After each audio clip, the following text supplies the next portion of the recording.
All right, everybody, this is Big John again, here with the big questions. And listen, for this episode, one of my favorite guys on the planet, I think he's possibly got the greatest radio voice I've ever heard today. Whatever. None. Oh, there you go.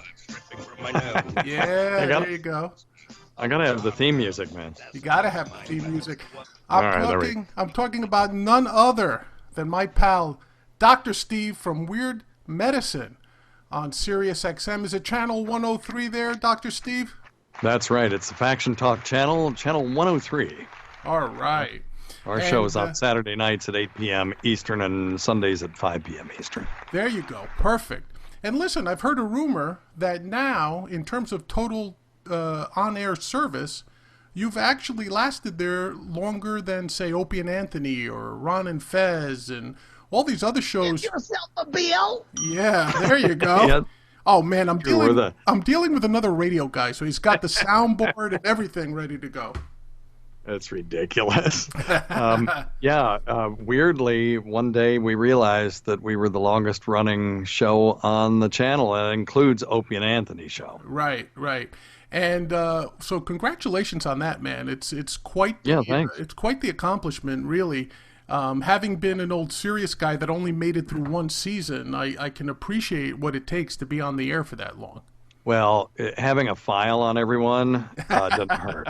You know what I mean? I hear you, brother, and it's probably some weird VD files or something that you've got on everybody. I can't say. Oh, that's right. I keep my mouth shut. Those damn HIPAA laws. Listen, before we go on to the general questions that I have for you, just let's stick on this theme of doing a radio show. Yeah. You know, it's kind of weird. Everyone I've talked to in radio almost has a different origin story. You know, like for myself, I literally one day sent an email to Steve Cohen. We had known each other virtually, literally, by doing some work together like 10 years beforehand. And he said, sure, dude, come on down, do a demo, and if it's any good, we'll put you on the air. Sure. And if you listen to people who have been in the traditional radio business, they think I'm some sort of freak, right? Because I got on literally in a matter of like a month. Right. What was your how did you get started with Sirius XM? How did you get your show, your time slot? Talk to me about that a little bit. Yeah, it's great. It's sort of a weird story. So going way back to when Opie and Anthony first started on Sirius XM, you know, at that point, they really didn't have a morning show on Sirius XM, and you had Monsters of the Midday, I think, was the only sort of, somewhat fun show that was on the air at that point. And when they came on, they were very accessible, and they were on AOL Instant Messenger. And I ran into Jim Norton, just saw him on, and said, hey, man, I'm a big fan of the show. And he said, hey, are you really a doctor? And I said, yes, I am. And he said, well, I have this weird place on my left nut.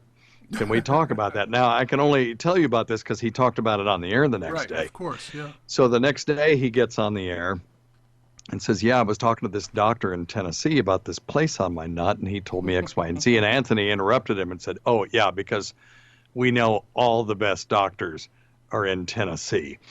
And it pissed me off because, well, what they didn't know is I'm the editor-in-chief of a national medical journal. I have, about 100 articles in the national medical literature that, I primarily wrote. And I'm on faculty at a university and that kind of stuff. So, I'm not patting myself on the back, but I'm not just some bumpkin, which was what they were implying, which of course they were just doing it to be funny. Yeah. So I immediately faxed them my resume and they thought it was funny. And so they started calling me. Right. Should E-Rock do the cinnamon challenge? Is it safe? And I would say, no, it's not safe. And then they would do it anyway. I remember that. Yeah. Yeah. So, and then one day Opie made an announcement on the air that said, if any of the listeners have an idea for a radio show, we've got some slots on Saturday night and this golden ticket thing.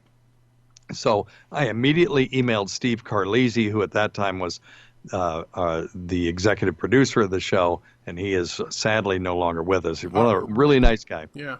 Yeah. Anytime I ever emailed him, he would always email me right back. So I knew he was the one to go to.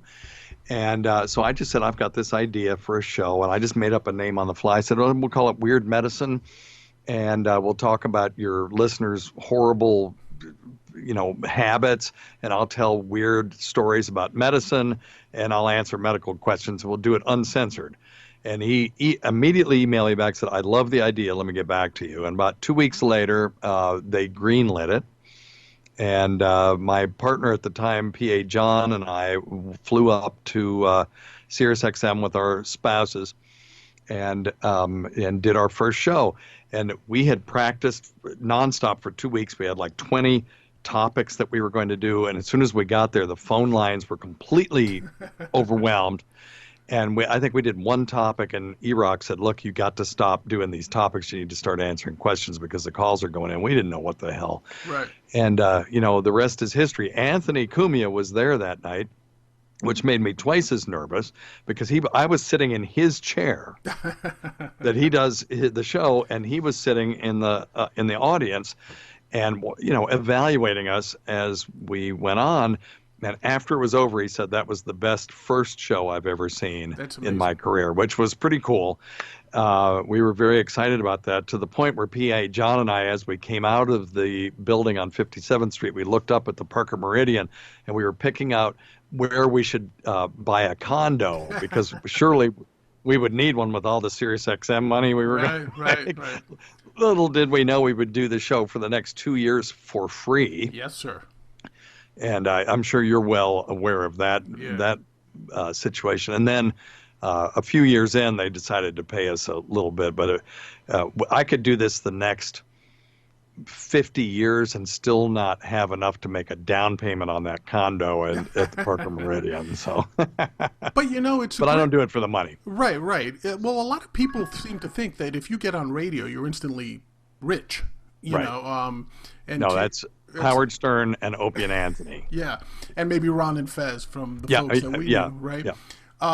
Yeah. People, when I tell them, like, hey, in actuality, when you consider transportation and feeding your staff and all that, you actually, as a host, lost money if it was your show initially on Sirius. I remember, But I also remember that on the night of my first show, was a weird thing, because you were in New York doing a very special show when you interviewed Ronnie B, and you guys did that great show on addiction. Oh, okay. And we ran into you in the hallways, my studio and the O&M. Yeah, and you ran into me and you said, Jesus Christ, you actually do wear football jerseys in the studio, don't you? Or something to that effect. Yeah. I don't remember. I have no recollection of it. Right, but I made a mental note. Of all the people in radio, most, let's face it, have no interest in helping someone else succeed. It's a cutthroat business. But I will say that there are 3 or 4 people that really helped a nobody like me. One was Ron Bennington. Yep. He literally went from calling in fantasy football advice to his show to where he walked into to Steve Cohen's office and said, you got to give this guy a show. Oh, that's awesome. He's an awesome dude. He listened to all of our demos, too, and gave us advice before we did the first one. Yeah, he's an amazing guy. Anytime I ran into him on the streets of Manhattan, always stopped to say hello. I love that guy to death. The second was you. And since we met, I mean, you've answered texts for me on my own personal medical stuff. I'd call you and say, sure. Steve, I just got out of a weird car accident. Talk to me about my hip, And you, without missing a beat, you would always return my text. So I greatly appreciate you for that. The other one was Jim Norton. Just see me out of nowhere. And, hey, buddy, how you doing? But, hey, good luck. And, let's take a couple of pictures. And every time I've seen Jim, it's the same thing. He doesn't remember my name, but he says, hey, I remember you, so it's like that. And the fourth, you won't believe this, Cousin Brucey. Oh, yeah. I've never met. Yeah, he always broadcasted at the same time my show was broadcasting. So during breaks, he'd come, hey, Cousin John, you got to talk with a real radio voice, Cousin John. And, I mean, he was on 24/7, so I always love that guy for that, too. But radio is a cutthroat business. Let me ask you this before we move on. How do you see – now, you also were a podcaster, as was I, before we got our gigs. And I have to ask you, man, do you see radio, either terrestrial or even satellite, being as relevant now, say, as it was even 5 years ago, 10 years ago? Well, it's hard to say. The one thing about SiriusXM is they certainly do have content that you can't get anywhere else. True. Sure. And so that's the key. Content is king. Right. So if you're on Spotify and you have Joe Rogan, that's huge. You can pay him $100 million to do Right. his podcast. And the thing about Joe Rogan is he will tell anybody this, that Opie and Anthony were the ones that inspired him Yes. to do, and particularly Anthony, Anthony. when Right. after he got fired. Opie and Anthony kind of demonstrated how you could just have a hang and Right. just hang with people and make that into a show. And then Anthony showed that, once he got fired, you could do something from his home and make it quality. Yeah. And Joe will tell everybody those are the two main influences that caused him to now have $100 million deal with Unbelievable. Spotify. And Yeah. God bless him. Yeah, I read that deal, and being a marketer myself, I was like amazed that Spotify would honestly cough up that money and still allow him to put clips on YouTube. Clips, but not whole shows. Exactly, but I still think it's a great deal for Joe Rogan, and God bless him. And yeah, speaking of Anthony, yeah, I also ran into him a couple of times at his new studio where he was just saying in the beginning, "Have come by and hang out." So did a couple of times. Another great guy, by the way. Not Yep. like necessarily like his on-screen, on-air persona No, necessarily. not at all. Not But at all. but a really great guy. All right, let's move on. Let me ask you this, because, and I have to say this not as sort of anything to insult you, but just to let people know, you're a real doctor. Like you mentioned before, you edit a national. Supposedly, you're a real doctor. So let me ask you this: COVID-19. Obviously, Yes. we're in the middle of a pandemic. What? Really? I'm the That's- master. I'm My Captain show has Obvious. been my show has been nothing but COVID-19 since mid-February. Right. Now, I happen to also be married to a microbiologist, and Oh, that's awesome. and then back in the day, I also have a degree in biology. So while I'm not a doctor, I kind of Where does he work? he work? I don't know. I'm just- You're very politically correct. No, she works in a hospital lab here in New York. Yeah. She's and her specialty is mycology, but obviously she knows a lot about everything. But Sure. Yeah, she's but a scientist. she's a so scientist, yeah. She knows stuff. You don't have to be a virologist to be able to know stuff about COVID-19. Exactly. But I have to tell you one thing, though. Aside from the seriousness of it, and if you live in New York in particular, it's not a hoax. It's not bullshit. There's people dying, and Right. if you saw the lines outside like Elmhurst Hospital or something, this is not bullshit. This is not a conspiracy. This is not some libtard plot to control the minds of people. But I have to ask you, man, what is it about something like this where you have this preponderance of nonsense conspiracies around this? So, like some But of the this is somehow different than anything else in our lives right now. And I don't even know that it's a preponderance. It's just that there's the most noise generated around those things. I think most people look at Georgia. Georgia's numbers. They reopened April 30th, May 1st, something like that. And they're looking pretty good. Everybody's social distancing. They're wearing their masks for the most part. You'll see an outbreak here or there when a group of people does something stupid and there's an infected person in their midst. But I just did my COVID-19 sit rep, which, by the way, I'm doing on YouTube on the Laugh Button channel every week, and analyzed their numbers, and they're still declining. Their new cases are still declining. So if there was a preponderance of maniacs that just thought this was all BS, their numbers would be going up significantly, because the virus is still out there. So I think that a lot of people, we are a very divided country compared to what we were in, say, maybe in 1918, although I wasn't there and I don't have a lot of evidence. But it just seems like, even the world itself was, just coming off of World War I, was still more unified at that time. I don't know if like I said, I don't have any evidence for that. It seems that way. right now. But just remember that the Roaring Twenties came out of the pandemic of 1918. So the Roaring Twenties that come out of this pandemic should be quite stellar. I would hope so. But I was thinking more of the conspiracy. Let me throw these little notes that I made. You tell me what you think about them. Okay. The the COVID-19 is actually a Chinese bioweapon originating from the Wuhan Institute. Right. So we have some pretty good, if not conclusive evidence that it was certainly not man-made, this virus, because the mutation on the spike protein that causes it to be uniquely able to connect to the ACE2 inhibitor in humans is mutated in a way that if you looked at it as a virologist, you would say this would never work. Right. I got you. This was certainly through natural selection. Yes, and I had read that they had done the sequencing to determine that, but I just wanted to sort of get a doctor's viewpoint, and I like the way you explain that. What about that 5G is causing COVID, because wherever they put up 5G, there seemed to be a concentration of COVID cases? Yeah, I don't know how those two things could be. I'd love to see how they're drawing the line between those 2 points. I would too. Because unless somebody that was working on 5G had COVID-19, that somehow the engineers had it and were distributing it around. Correlation and causation are not the same thing. Really? So yes, you're right. Right. Well, some people think that they are. You can show a graph showing increase in birth rates in, say, the Netherlands, and also a graph showing the same slope of stork population. Right. And you could say, oh, well, of course, the storks bring the babies, that's an example of correlation that has nothing to do with causation. There are external factors. Could be that the weather's gotten better, or that there's more food in the environment, whatever it is. So that's the first time I've heard that 5G was somehow linked into this. Of course, where's our 5G in this country standing right now? Do you know? I mean, I know there's one group that's promoting it, but yeah, and what's interesting about it is, again, like you said, it's the causation without correlation without causation.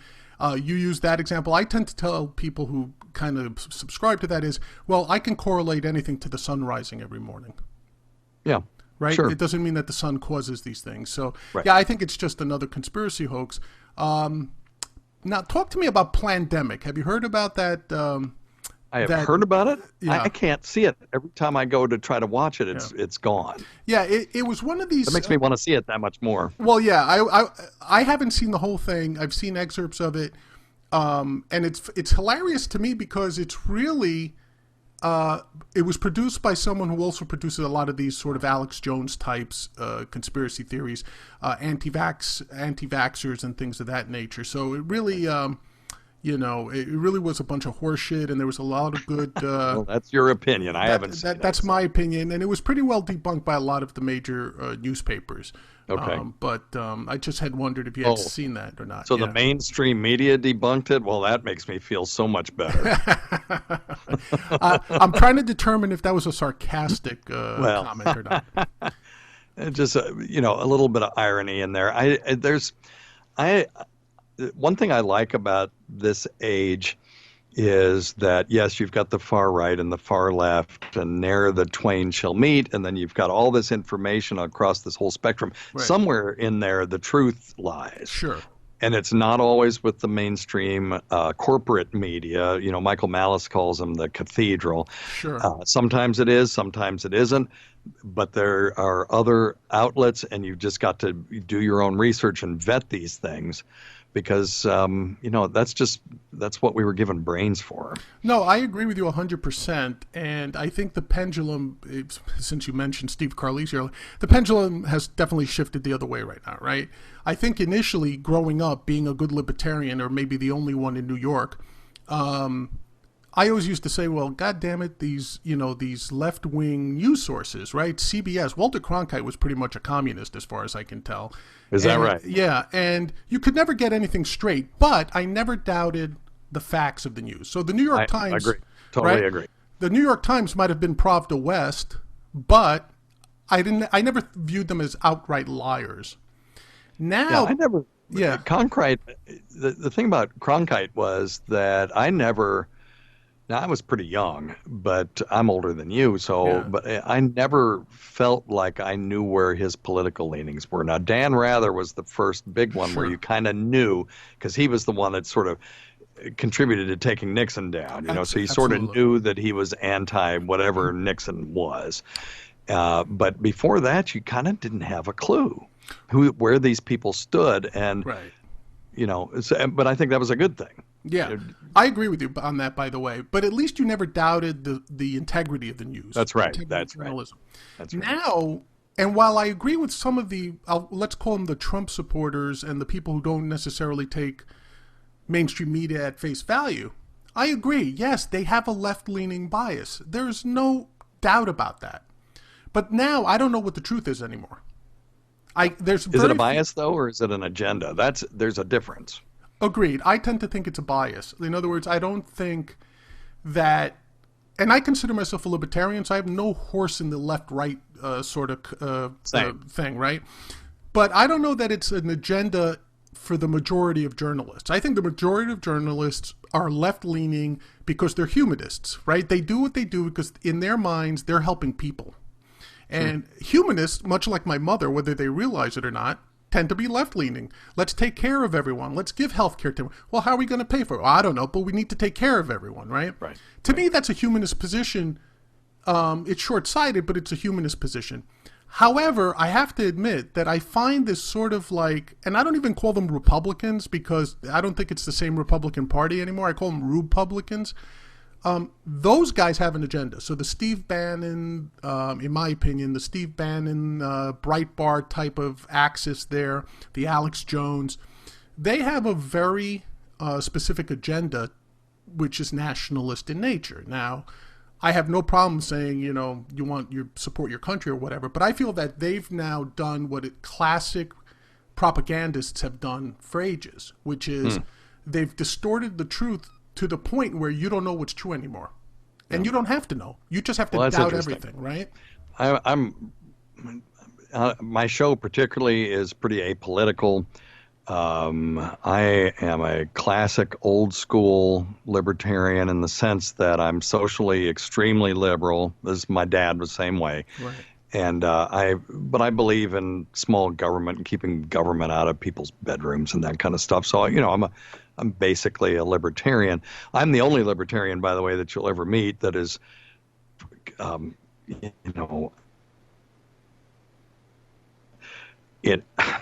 searching for the word, but Sure. it's a weird juxtaposition that I'm also for single-payer health care, just because I see what our current system does for some of my patients. If they lose their job because they got to take chemo for 6 weeks, and then they lose their house and they lose their health insurance and all that stuff. The people who go bankrupt from medical stuff, which Bernie is always talking about, isn't from their medical bills. It's from losing their job. Right. But anyway, or losing their income. But and also the other thing is if you've ever filed, anyone out there who is in healthcare knows this, that's ever filed a claim. If you've ever filed a claim and you file it to this insurance company and it gets denied because you didn't tick this box, and you file it to a different insurance company, it goes straight through, and then the third one, you got to get a prior approval on these drugs that the other two allow you to do, and I multiply that times 100, and you will be in favor of a single-payer healthcare system just to get rid of that kind of BS. Yeah, I don't disagree with you that the healthcare system's screwed up, and I don't want to dive into that necessarily, but okay, we could do that some other time. I'm trying to get off the left-right thing, but the most fascinating book that I've read in the last couple of years was Michael Malice's book called The New Right, because it explained so many things to me that I did not understand about what was going on in politics today. Like Pepe the Frog, I didn't know where that came from, but he explains all that stuff, all the memes and tropes and stuff like that from The New Right. It was quite fascinating. And anyone, whether you're a rightist or leftist, in between, libertarian, whatever, you should read that book. Well, Mike Malice, just to finish that off, I find to be a very, very interesting character, right? Because basically he's an anarchist. And I think I don't think he'd take exception to that description of himself. No, he proclaims that he's an anarchist. Right. So to him, it's almost like, he's interested in always stirring the pot and always pointing things out that make you challenge your belief in any sort of structured system. So from that perspective, I appreciate someone like that. And he's really smart, too. He's really smart, He's brilliant. Which I also appreciate. All right. Last question on COVID. In your opinion, have we handled it as a response properly? Are we currently handling it properly? And do you think what's the next logical step as you see it? Well, we are seeing a linear increase in total cases right now.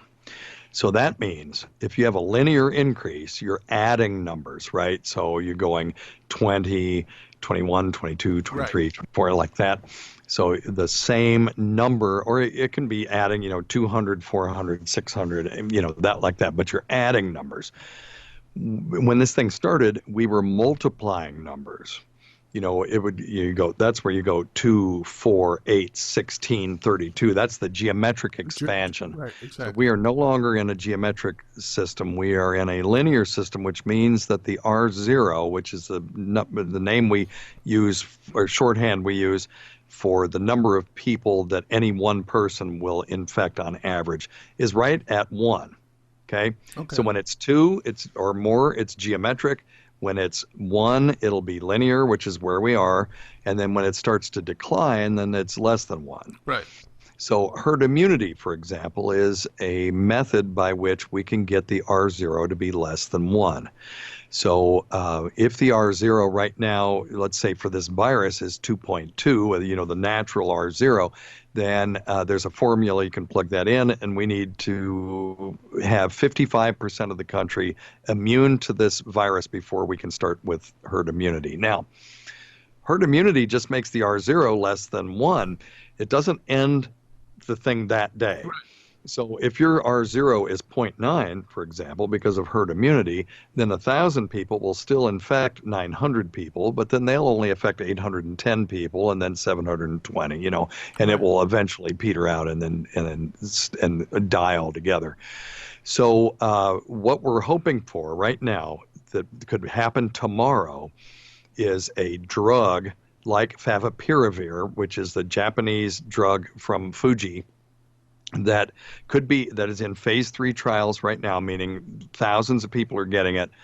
If we can show that you treat someone who has early sickness, they come into your office, you do a nasal swab or a finger stick or whatever, and you got COVID-19, here's your prescription for favipiravir, go to the pharmacy and fill it.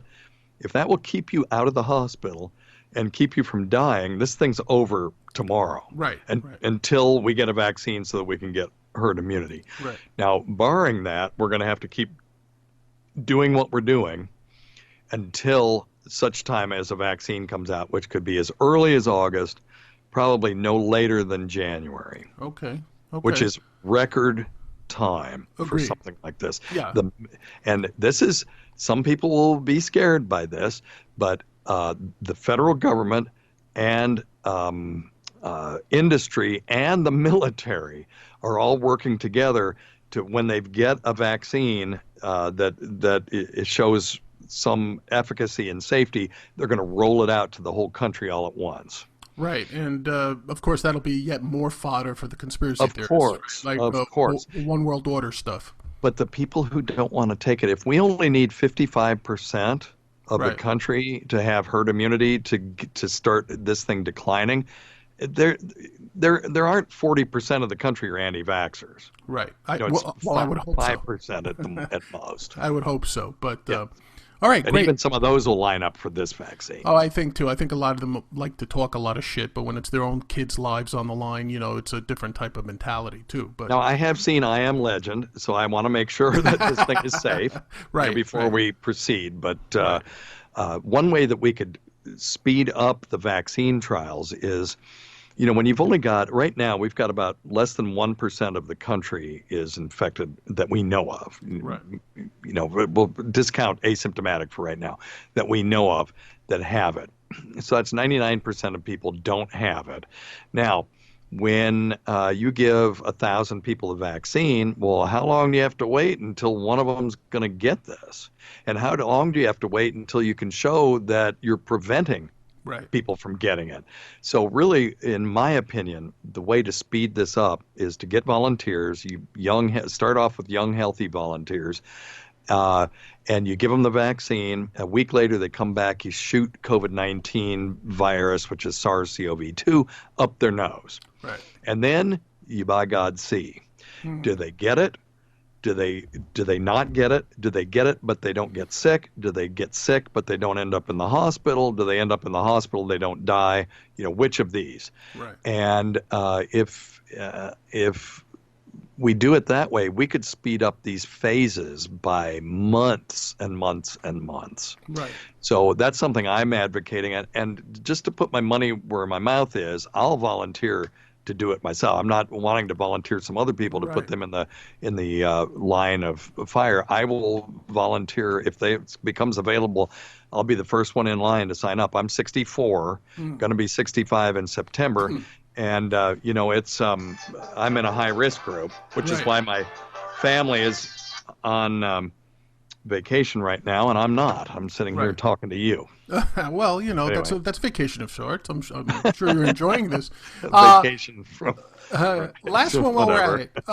Apolitically. Yes. Hydroxychloroquine with erythromycin, is it that they? Yeah. And the big zinc. one now is in zinc, right? Right.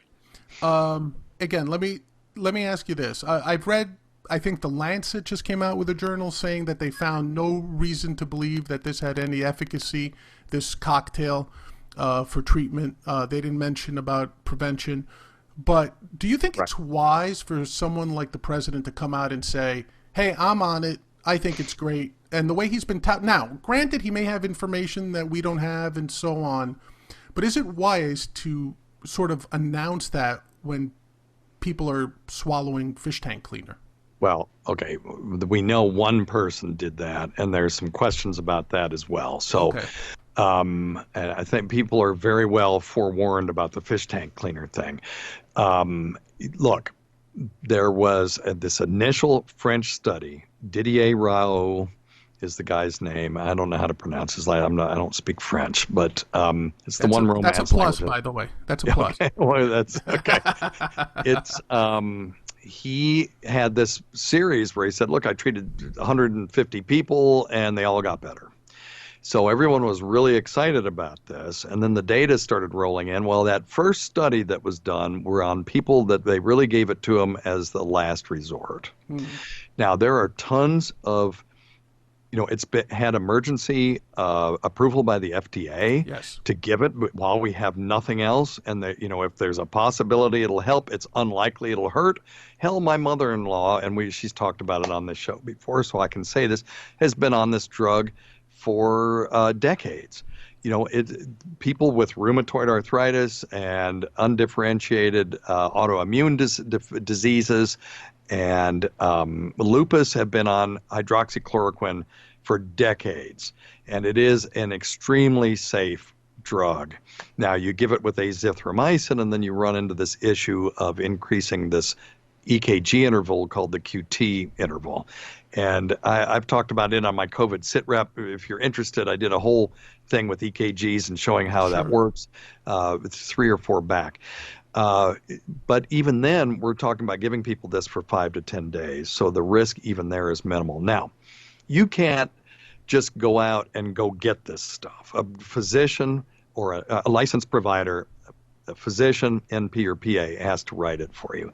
The president's physician wrote this for him because they had 2 people in the White House that apparently tested positive. And they're like, look, we don't have anything else. Let's try this. You're not at risk for having an adverse event. Now, is it cool for him to go on TV and go, I'm on this? Well, I mean, I can tell you what drugs I'm taking. I'm on losartan for high blood pressure. Well, what's the difference? So I don't think it's responsible or irresponsible. I don't think it's anything. He's just saying what his physician put him on. Okay. And he does have some vested interest in this doing well, just like because he promoted it in the beginning. He'd like to be vindicated, I'm sure.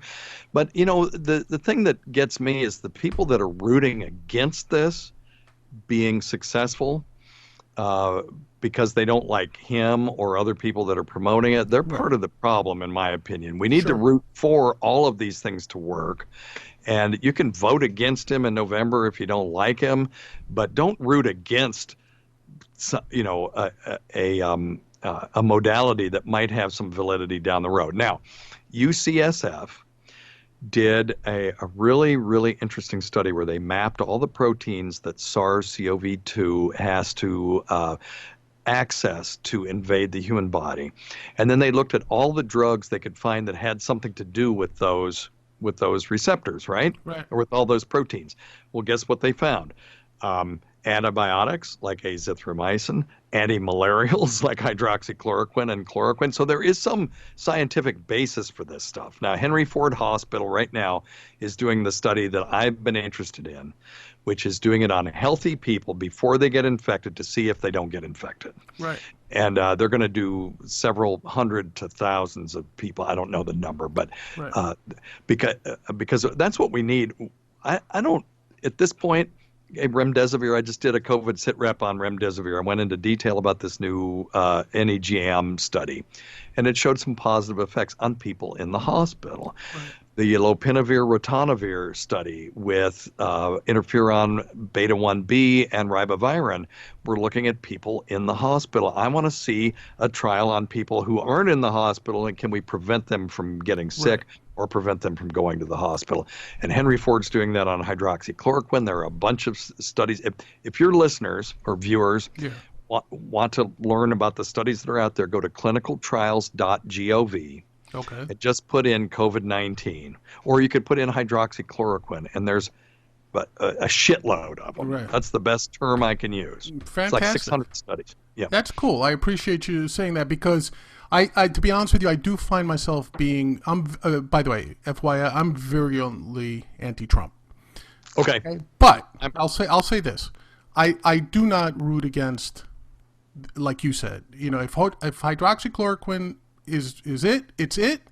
I kind of just object that he doesn't, for example, list the comorbidities associated with it potentially, like people with breathing difficulties or whatever. Okay, is that his job? Or, I mean, Birx and Fauci have done all of that. Yeah. I don't know that. The thing I wish he would do is just let the scientists do more talk. Yes, thank you. We'll agree on that. We'll agree on that. That's the thing. Because and don't brainstorm in public either. That whole thing with the ultraviolet light, which is really a thing, by the way. Yes. There is an endotracheal tube that's got an ultraviolet light on it. It's been patented. People have looked at that for sterilizing the upper airways and stuff. So that wasn't completely dopey, but the whole the antiseptic thing. I know what was going on in his head. He was just brainstorming. Right. But that's not the forum to do that. Do that in the back office, and then if you get a positive thing, then you can bring it out to the public. I agree with you 100% on that, by the way. He's famous for brainstorming on the fly, and you could almost see the discomfort in all his advisors when he starts doing that. But this is one of those situations where it's so novel. Nobody knows what the hell. Right. And, they say, well, we don't know if people who get this can get it again. That's right. We don't know that. It's impossible to know that because no one's had it long enough to know if they can get reinfected again.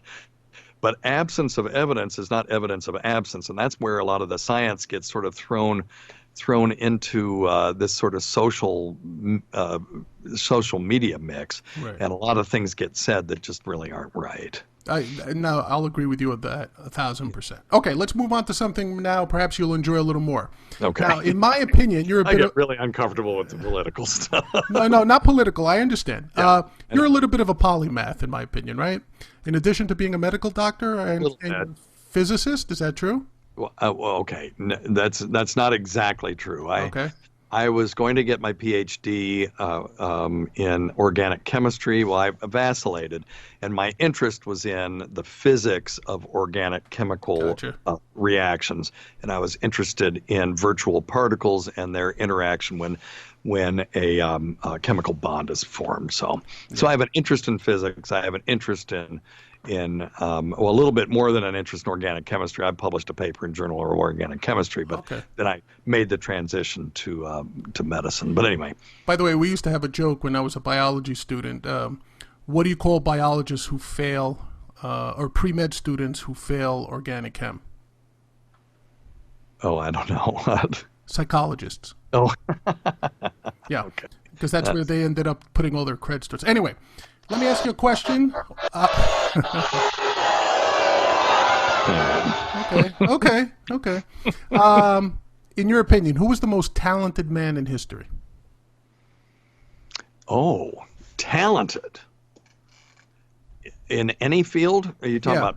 Any field. Like if you thought to yourself, man, this was the most talented dude I can think of in history, who would it be? Wow.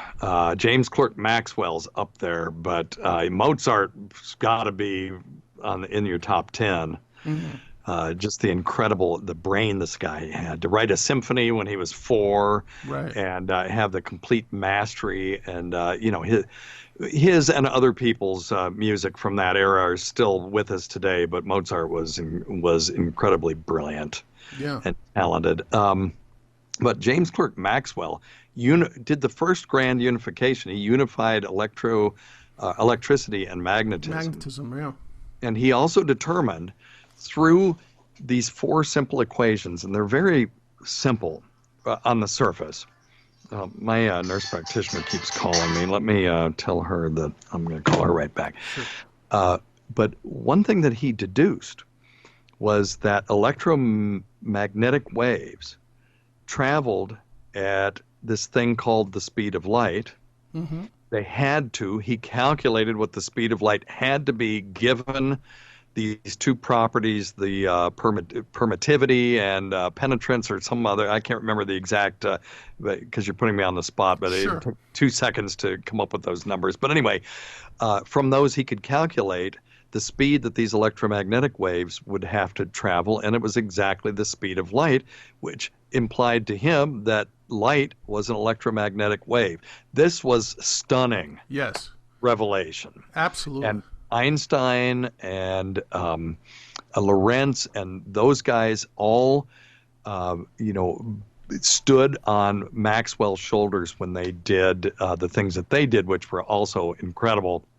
The fact that light has to have a constant speed no matter what your frame of reference is, which is nuts. If you're traveling at 99.9% of the speed of light and you shine a flashlight in front of you, you'll still measure it at 186,000 miles per second. Right. The only way that that's possible, Einstein understood, was that time must slow down for you. That's the only way that could happen. Right. And, Maxwell said that, it's the same for people of all reference, but didn't make that leap because they weren't thinking about people traveling that fast. It wasn't even something you could think about.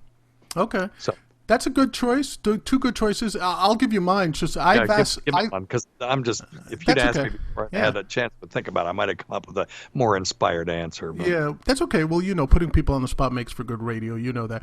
Well, I always go back and forth between Da Vinci and Archimedes. Oh, yeah. Well, both great choices. Yeah. Da Vinci, come on.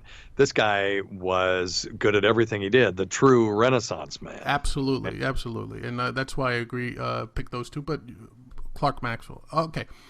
Greatest invention or discovery in the history of mankind? What do you think might be the one invention or discovery that's had the greatest impact on humanity? Transistor? Okay. Absolutely. My pick was going to be the printing press, because I think it helps disseminate knowledge, which you then build on going forward. Okay, I've ridden on Spaceship Earth 2 at Disney, mm-hmm. and so I certainly agree with you on that point, because that's their whole point on Spaceship Earth.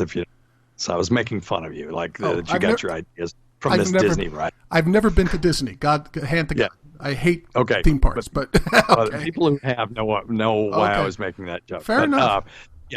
Certainly the printing press, but as far as where we are today, the transistor has completely changed everything. And someday, if we're able to upload our brains into computers, it will be because the transistor was invented.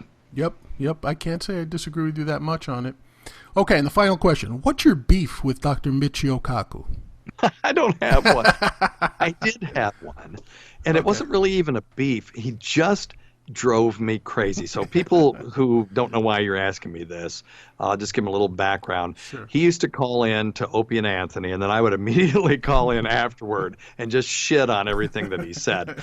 And because I was a Carl Sagan fan, and Sure. Carl Sagan was a popularizer of science who didn't dumb it down. And when Michio Kaku talks about, time is a river, or we're in a bubble bath of universes, to me, that's dumbing it down. And I was not a fan. Now, I have turned around. I've watched a bunch of his stuff. He really is a brilliant guy. He's a string theorist, which made me feel sorry for him because it's just an impossible field to be in, and it's probably going nowhere, but it is fascinating. The math is very elegant.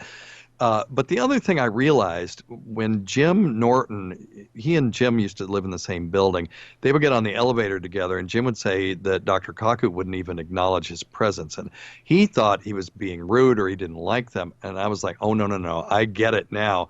He's probably on the spectrum a little bit. This is just a couch or very introverted at the very least. Yep.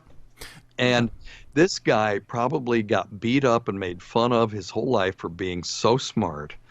And I got made fun of and was beat up my whole life, not because I was smart, but for other reasons. And just because I was an easy target. I weighed 122 in college, all through college. So you can imagine what I would look like, and just skinny little wimpy kid. And so I started to identify with him. And now I feel like crap that I ever crapped on. Although everything I said about him at the time, I still agree with. I'm sorry I did it in such a vociferous way. And I tried to get him on my show. I was going to do what I thought was a really neat show with him, because I've got some questions I don't think other people are asking him. Like, for example, how is it that the universe and mathematics are so inexorably intertwined? I will leave you with one story about mathematics and the universe, and I was going to talk to him about. I never could get his rep to get back to me, but there's this guy Paul Dirac, right? He had this equation, and he was working on this thing. And let me ask you a question: the square root of 25 is what?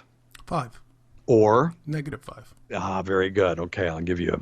Whoops. Bill. Okay. Most people get that wrong, but yes, 5 or -5. So it can be the negative, or so he had a function that required him to solve the equation to take the square root of the square of the charge of an electron, right? So he had charge of the electron squared, and to reduce the equation, he had to take the square root of that, right, which would be plus or minus the charge of the electron. Well, how could that be?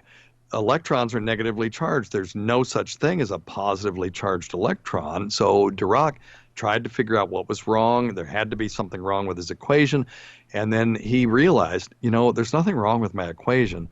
There must be a positively charged electron out there somewhere. And it was some years later that they finally saw a positron, which is antimatter version of the electron, going through a cloud chamber, spinning around the wrong way in the magnetic field. Wow. And mathematical equation, he discovered the positron in a mathematical equation. There was no experiment being done. He wasn't even looking for it. It just popped out. Right.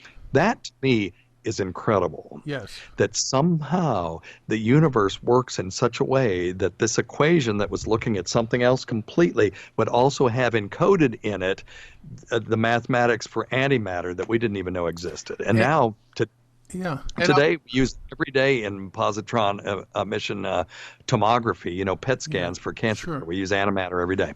Well, what's fascinating about that? It almost takes you back to almost like Plato, right? When he said mathematics is like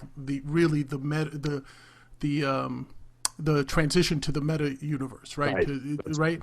And when you think of that back then, do those things actually exist? Do these constructs exist in some universe, or are we just making it up? And that's always been that argument. Right. Does this stuff? I happen to live, by the way, and you would have no way to know this, but we're talking through a transdimensional portal. I live in a dimension where 45 plus 45 does not equal 90, because anytime I make a effing picture frame, I don't care how many times I measure it and how perfectly I measure it, it never lines up. I hear you. I hear on that. My father-in-law always used to, because my father-in-law was a farmer. So yes, I married a farmer's daughter. But I'm a Bronx kid. I grew up in an apartment. I could probably tell you how to like strip a car before I could tell you how to hang a picture. You know what I mean? Yeah. So I hear what you're saying about that. All right, Dr. Steve, I don't want to take up your time, but I do have some actual funny questions for you to answer. Okay. So this one comes from a Jenny M. We actually, right here, have questions that we got from a Jenny M. Are MMR vaccines a life-saving procedure or a Soros-funded plot to produce slaves for the New World Order? Wow. Well, since the MMR has been around for decades, I'm not sure how that would work to make slaves for the New World Order, but I can tell you this, measles will kill about one person in every 1,000 that gets it. Mm-hmm. And I had a friend in kindergarten that died from measles. And I had measles myself, so I was never vaccinated for it. But the measles vaccine allowed us to declare measles dead and buried in the United States 1 year, and I can't remember the year, if it was 2009 or some year, when we had no native cases of measles in the United States. So the other side of this, they'll say, well, there's more deaths and adverse effects from the vaccine than there are from measles. Well, of course that's true, because we have a vaccinated population. Right. When you have zero native cases of the disease, then of course the vaccine, no matter how low the adverse events are, is going to be worse. Absolutely. But the other side of that is measles is a bad disease, and we need to have true herd immunity. And the problem with it is, it's not like COVID-19 where the R0 is 2.2. The R0 for measles is 12. And if you put that into it's highly contagious. Thank God it doesn't mutate.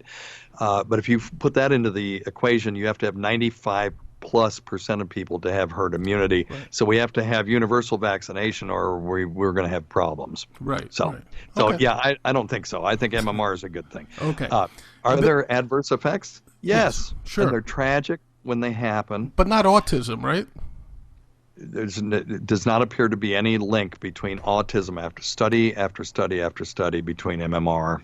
Right. And your anti-vax fans will crucify me for this, but I've looked at the studies. I've looked at them seriously with an open mind. Not a single one have I found, or in any review of the literature, or any meta-analysis that shows that there's a link between the two. Okay, good. Next one comes from Mikey Pete. Are female orgasms real, or another plot by godless feminists to turn American men into confused homosexuals? I see. I'm seeing a pattern here. Yes, they're absolutely real. Next question. Okay. This one comes from Alex J. Who do you think is behind the effort to prevent Americans from buying life-saving COVID treatments like toothpaste? Bought toothpaste today. Apparently, I don't understand that question. Apparently, there's some the Attorney General of New York, and I believe the FDA had to send cease and desist letters to some purveyors of toothpaste, which is reputed to vaccinate you against COVID. Okay, yes. Well, they should have sent a cease and desist for that. Yeah. Anyone that is trying to profiteer from this, yeah, there will be a reckoning for those people later on, and particularly anyone selling fake cures. Because, John, when you've got 99% of people not getting it, and of those, 99% of them get better, the ones that do get it, you can give 100 people some quack cure, and 99 of them will get better and go, wow, this stuff was awesome. All That's right. the problem. You're absolutely right, and those people will have a reckoning of some sort, Yep. whether you believe in whatever. I agree with you. All right, and finally, to put you on the spot, let's see how red your face can get, Dr. Steve. Are you Team Opie, Team Anthony, or Team Jimmy? Oh, okay. Well, I can answer that. The good news is, let me tell you something. None of the three of those people have ever once told me that I have to be on their team or I can't be on the other person's team or whatever. So I've been on all three of their shows, no problems. None of them have said, "Oh, I can't believe you went on X's show or Y's show," or any of that kind of stuff. So, when you've got a divorce, if you're going to hang out with mom, you got to hang out with dad too, and probably the stepdad. So, it's we're all cool, and I'm glad. And I'm glad that they never put me on the spot that way, because it would have been very difficult. And you know what? I think that's the perfect question to end it on, the perfect answer.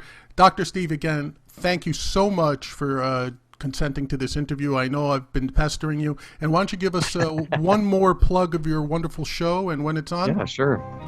It's Weird Medicine. We're on Sirius XM channel 103 on the Faction Talk channels, Saturday nights at 8 p.m. Eastern, Sunday at 5 p.m. Eastern, and on demand, and other times at Jim McClure's pleasure. We're also on iTunes and Riotcast Network, and also you can just go to drsteve.com for podcast news and crap you can buy. All right. Thank you, Dr. Steve. I really appreciate it.